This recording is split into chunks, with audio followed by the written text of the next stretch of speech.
नमस्कार दोस्तों। क्या आपने कभी नोटिस किया है कि जब आप कोई नया फोन लेने का सोचते हैं तो अचानक पूरे शहर में सबके हाथ में वही फोन दिखने लगता है? या जब आप किसी पुराने दोस्त को याद करते हैं और थोड़ी देर में उसका कॉल आ जाता है? लोग इसे किस्मत या इत्तेफाक का नाम देते हैं, लेकिन साइंस इसे कुछ और कहती है।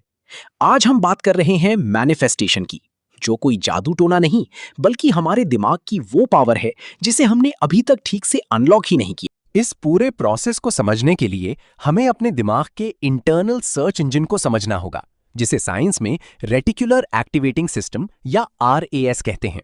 हमारा दिमाग हर वक्त एक डेटा ओवरलोड की स्टेट में रहता है, जहां वो लाखों तरह की बातों को फिल्टर करता है।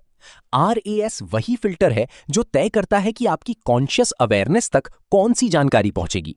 जब आप मैनिफेस्टेशन के जरिए अपने गोल को फिक्स करते हैं, तो आप असल में इस बायोलॉजिकल फिल्टर को प्रोग्राम कर रहे होते हैं। इसके बाद आपका दिमाग उन अपॉर्चुनिटीज और पैटर्न्स को पहचानने लगता है जो पहले आपके लिए इनविजिबल थे। ये कोई चमत्कार नहीं है, ये आपके दिमाग की वो काबिलियत है जो नॉइज के बीच से आपके लिए काम की चीज निकाल लेती है।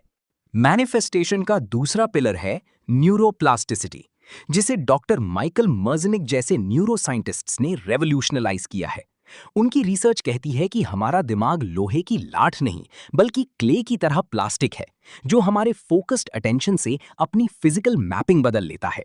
जब हम मेंटल रिहर्सल या विजुअलाइजेशन करते हैं, तो हम अपने दिमाग में उन न्यूरल पाथवेज को मजबूत करते हैं जो सक्सेस के लिए जरूरी हैं।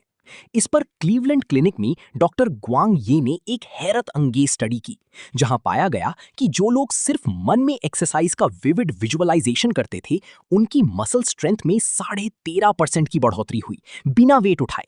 ये डेटा साबित करता है कि दिमाग को फर्क नहीं पड़ता कि आप असलियत में जीत रही हैं या सिर्फ तसव्वुर कर रही हैं, वो दोनों ही सूरतों में दिमाग को हार्डवायर कर देता है। अब एक बहुत जरूरी बात, हमारी बॉडी दो मोड्स में काम करती है। पहला है सिंपैथेटिक मोड, जिसे सर्वाइवल मोड कहते हैं।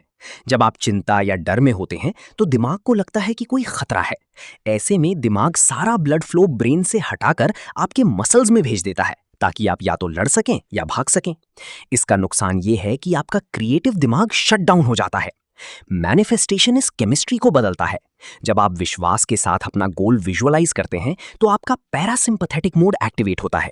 इससे ब्लड वापस आपके दिमाग के एग्जीक्यूटिव सेंटर में आता है, जिससे आप ज्यादा स्मार्ट डिसीजन ले पाते हैं और उन रास्तों को देख पाते हैं जो डर की वजह से पहले ब्लॉक थे। अंत में मैनिफेस्टेशन को फिजिक्स के सबसे गहरे कॉन्सेप्ट क्वांटम जीनो इफेक्ट से समझते हैं।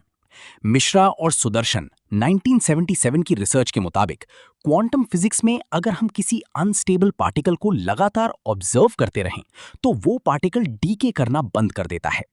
साइंस कहती है कि यूनिवर्स का नेचुरल स्वभाव है एंट्रोपी, यानी हर चीज का बिखरना और कियोस में बदलना। लेकिन जब आप मैनिफेस्टेशन के जरिए अपने विजन पर कांस्टेंट ऑब्जर्वेशन रखते हैं, तो आप असल में क्वांटम जीनो इफेक्ट का इस्तेमाल करके उस डीके को रोक देते हैं और अपनी रियलिटी को एक जगह फ्रीज कर देते हैं। आप अपने दिमाग को एक बायोलॉजिकल मैग्नेट बना देते हैं, जो शोर के बीच से वही फ्रीक्वेंसी पकड़ता है जो आपकी गोल से मैच करती है। ये साइंस है, खुद के दिमाग की फिजिक्स को मास्टर करने की।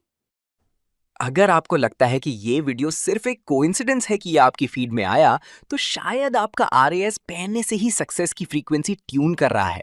साइंस बैक्ड ऐसी ही डीप नॉलेज के लिए इस चैनल को सब्सक्राइब करके अपने दिमाग को हार्ड वायर कर लीजिए। वो बेल आइकन दबाना मत भूलना, क्योंकि हम नहीं चाहते कि एंट्रोपी आपके और हमारे नॉलेज के बीच में आए। नीचे कमेंट में लिखिए I am programming my reality अगर आपने आज कुछ नया सीखा। मिलते हैं अगले वीडियो में, तब तक के लिए कीप मैनिफेस्टिंग, कीप इवॉल्विंग।